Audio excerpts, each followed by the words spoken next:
Podemos assentar em nome de Jesus? Nós estamos numa série de mensagens, penúltima semana, com um tema muito peculiar e muito interessante. O encontro com Jesus transforma toda uma vida. O encontro com Jesus transforma toda uma vida. E hoje nós estamos no terceiro domingo dessa série de mensagens. Hoje meditaremos no texto que está lá no Evangelho, João 8. Do verso 1 ao 11, os irmãos podem procurar, João capítulo 8. O Evangelho de João, capítulo 8, versos de 1 ao 11. Enquanto os irmãos folheiam, podem me escutar. Nós estamos trabalhando em um texto áureo, que semanalmente temos batido nessa tecla. Obrigado, Marcos. Esse texto está escrito ali em 2 Coríntios 5,17. Não precisa abrir, pode apenas ouvir.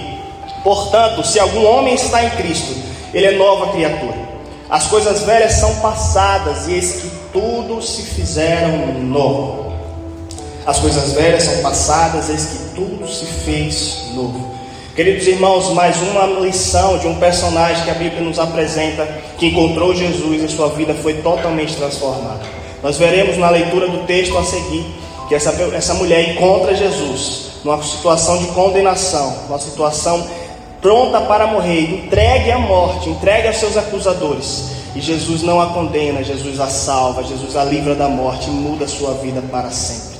Precisamos lembrar desse texto todo o tempo, em todo o dia da nossa vida. Falamos agora ali na classe de discipulado, que quando escolhemos estar em Cristo, quando nós levantamos as nossas mãos, aceitamos Jesus como o único, suficiente Salvador das nossas vidas, a nossa vida não pode continuar da mesma forma. As minhas práticas anteriores não podem ser repetidas mais. Veremos um texto que nos diz em João aqui agora, exemplo dessa mulher. Essa mulher ela foi encontrada num ato de adultério e a lei dizia: mate essa mulher. E Jesus foi colocado diante de uma situação muito difícil. Os fariseus trouxeram para ele um questionamento muito peculiar. O que você vai dizer, mestre? A lei está dizendo: mate essa mulher, apedreje ela. Mas o que tu dizes? Jesus poderia mandar matar aquela mulher realmente e não cumpriria o motivo dele estar aqui, a graça, a misericórdia dele. Mas ao mesmo tempo ele poderia falar: não faça isso com essa mulher e desobedecer a lei. Então Jesus ele faz algo interessante que veremos nesse texto. Vamos ler. Jesus voltou para o Monte das Oliveiras, mas na manhã seguinte estava novamente no templo. Uma multidão logo se reuniu e ele sentou-se para ensiná-la. Os mestres da lei e os fariseus trouxeram uma mulher apanhada em adultério e a colocaram diante da multidão. Mestre, disseram eles a Jesus, essa mulher foi apanhada no ato do adultério. A lei de Moisés ordena que ela seja apedrejada. O Senhor o que diz? Tentaram apanhar Jesus numa armadilha para ter algo que pudesse o acusar. Jesus, porém, inclinou-se e começou a escrever no chão com o outro dedo. Como insistiram na pergunta, ele se levanta e diz: quem de vocês nunca pecou, seja o primeiro a tirar a pedra. Então voltou a inclinar-se e escrever no chão. Quando ouviram isso, foram embora, um por um, começando pelos mais velhos, até que restou apenas Jesus com a mulher no meio da multidão. Então Jesus se levanta novamente e disse à mulher: onde estão seus acusadores? Nenhum deles te condenou? Não, Senhor, respondeu ela. E Jesus disse: eu também não a condeno. Vá e não peques mais. Senhor, nós lemos a Tua palavra. Nos inspira na exposição dessa mensagem, que podemos sair daqui transformados por ela, em nome de Jesus. Amém. Meus irmãos, conforme iniciei a tratar a respeito do contexto que estava inserido ali naquela cena, os fariseus não queriam simplesmente apresentar o pecado daquela mulher. Eles queriam encontrar algum álibi para falar contra Jesus, que era o rei dos judeus. Eles queriam encontrar algum tipo de armadilha para falar a respeito de Jesus. Olha só, esse homem que você disse que é misericordioso mandou apedrejá-la. Mas se ele falasse a outra resposta, ele dizia: olha só, esse homem que disse que é rei dos judeus descumpre a lei de Moisés. E Jesus faz algo interessante, ele lança uma pergunta: você que não tem nenhum pecado, seja o primeiro a tirar a pedra. E esse texto me traz lições interessantes que eu quero compartilhar com os irmãos. A primeira dessas lições, meus irmãos, Jesus vê além do pecado. A multidão estava vendo uma mulher adúltera. A multidão estava vendo uma mulher que foi pega no ato do adultério, no ato da prostituição. E a lei era clara em dizer que ela precisava ser morta. A lei era clara em dizer que ela precisava ser apedrejada. Jesus enxerga também aquela situação ali, porém, Jesus não vê como aqueles homens, Jesus vê uma alma que precisava ser salva. E ali ele cumpre o motivo que ele veio nesse mundo. Abriu mão da sua glória, se fez homem, se fez carne como nós, sofreu, sentiu dor, sentiu fome em nosso lugar. E ali Jesus começa também a tratar e mostrar o que iria acontecer. Ele veio e morreu por pessoas que não mereciam o perdão, que não mereciam o sacrifício. Aquela mulher, ela sabia que estava errando, ela sabia a lei e ela cometeu aquele erro. E Jesus fez desse jeito conosco. Nós sabemos que erramos, sabemos o que devemos fazer, e 99,9% das vezes nós erramos, continuamos errando, insistimos no erro. Mas isso nos traz, esse texto hoje nos traz lições e nos traz refrigério, nos traz norteamentos que Jesus fez com essa mulher e que se aplica em nossa vida. Meus irmãos, o mundo costuma definir pessoas pelos erros que eles têm.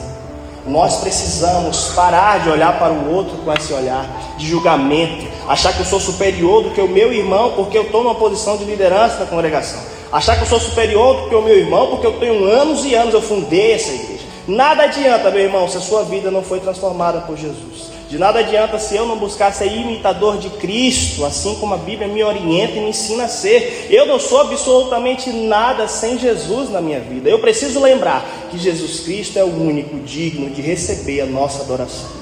Através dele nós encontramos a salvação, através dele recebemos a salvação, pela graça fomos salvos, não por merecimento, não por algo que eu faça, que eu busque fazer, mas única e exclusivamente porque ele escolheu morrer no meu lugar. A segunda lição, meus irmãos, que esse texto nos traz é que a graça silencia os acusadores. O interessante desse texto é que os homens correndo pegaram aquela mulher que foi encontrada no pecado e vieram acusar. Fazemos isso muitas vezes, não é verdade? Meu irmão, você viu o irmão fulano? O irmão fulano estava ali pecando. Olha bem, quantas vezes eu não me deparo em situações de pecado e que eu acabo escondendo, eu não quero que as pessoas vejam, mas quando eu vejo meu irmão, eu sou o primeiro a apontar o meu dedo para ele. Essa multidão fez exatamente isso com essa mulher. Ela estava encontrada no erro, sim, um fato. O fato do erro dela não deve ser deixado de ser considerado. Ela estava em pecado.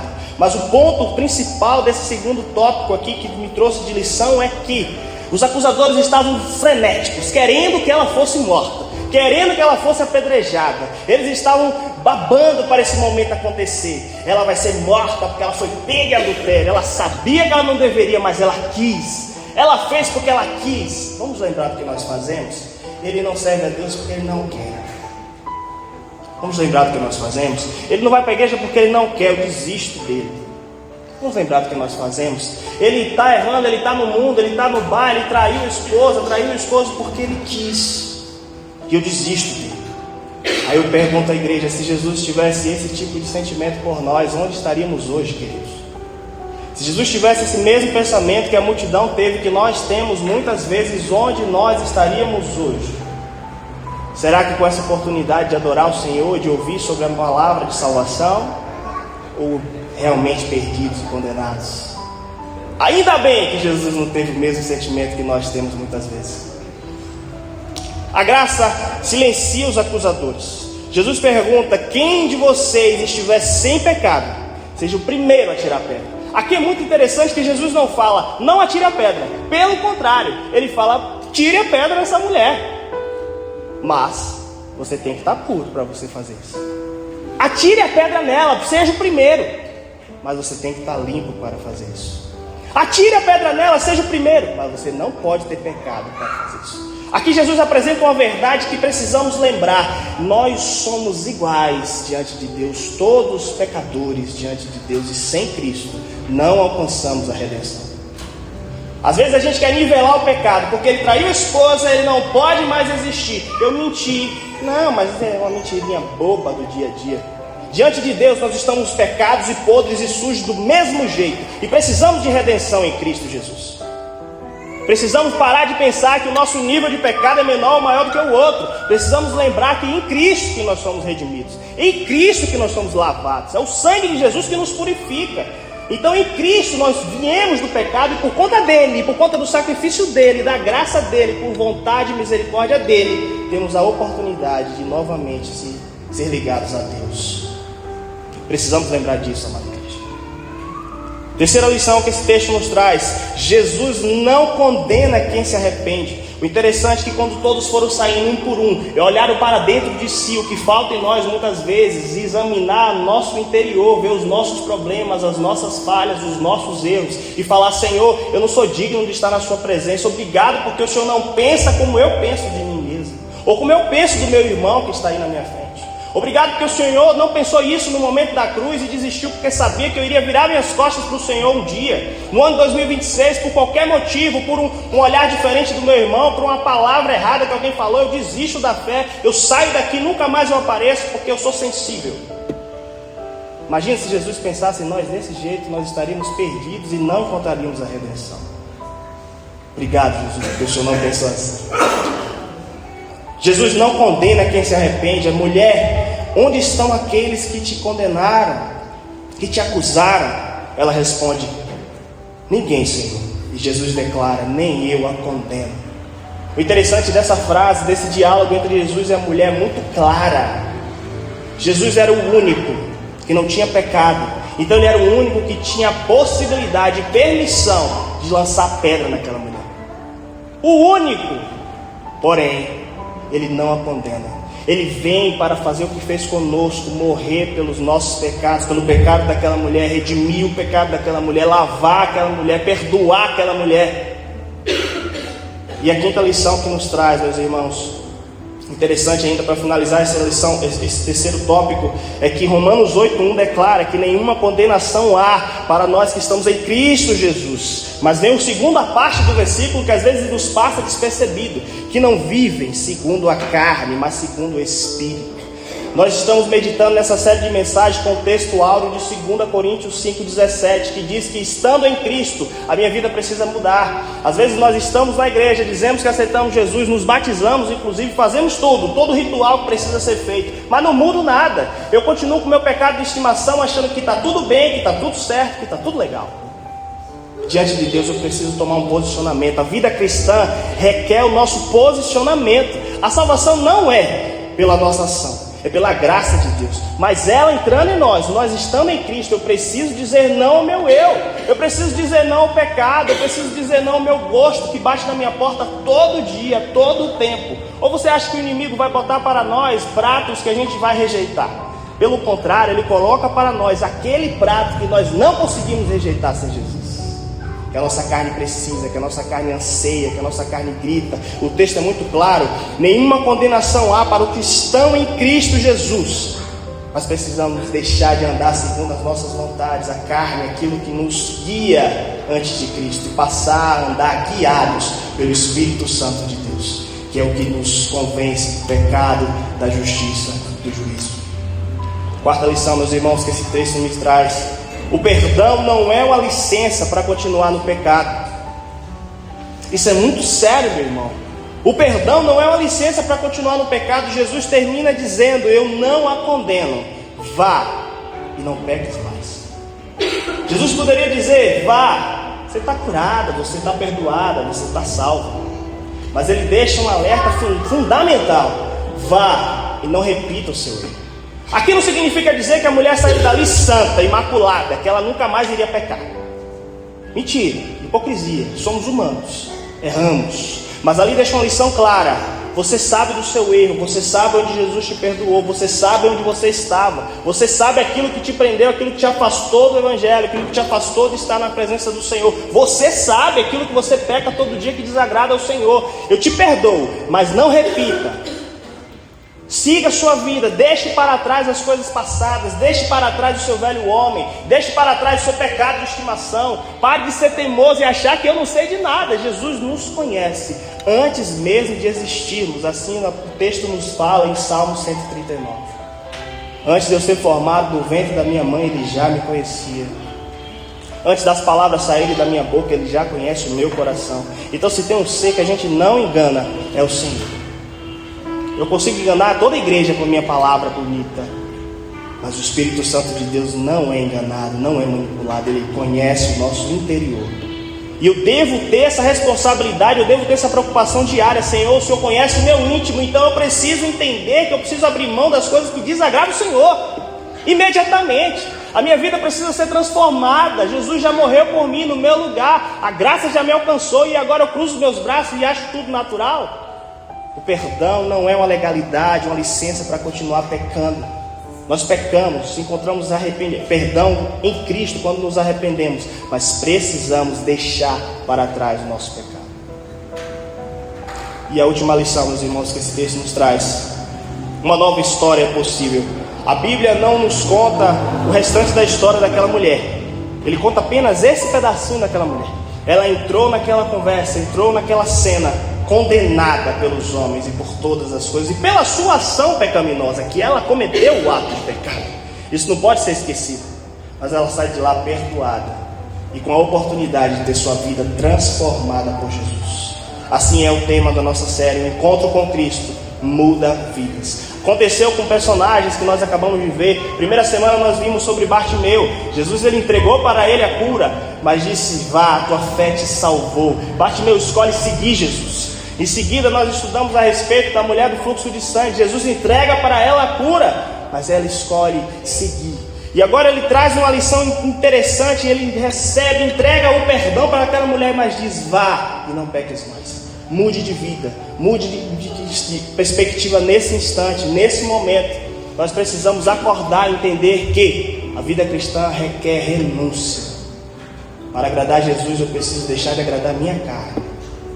Para viver uma vida que agrade ao Senhor eu preciso deixar de agradar a minha carne. Eu acabei de aceitar Jesus. Você não foi obrigado a isso. Você disse sim, você levantou a sua mão e confessou Jesus como Senhor e Salvador. Então preciso agora renunciar à minha vontade, renunciar aos meus desejos, renunciar às coisas que me agradam e que deixam de agradar ao Senhor. Para concluir essa reflexão, aquela mulher ela chegou destruída, meus irmãos. Talvez algum de nós estamos aqui nessa condição hoje, mas em Cristo ela encontrou graça, perdão, encontrou a perspectiva de mudança de vida. Que essa palavra fala aos nossos corações, e que aquilo que eu não consegui transmitir através da minha incapacidade, o Espírito Santo fale ao seu coração. Vamos orar? Obrigado, Jesus, pela tua palavra. Obrigado, Jesus, por tudo que o Senhor falou em nós. Obrigado, Senhor, porque o Senhor um dia nos salvou. Obrigado porque a sua graça nos alcançou. Obrigado porque mesmo sem merecermos, o Senhor não pensou como nós pensamos.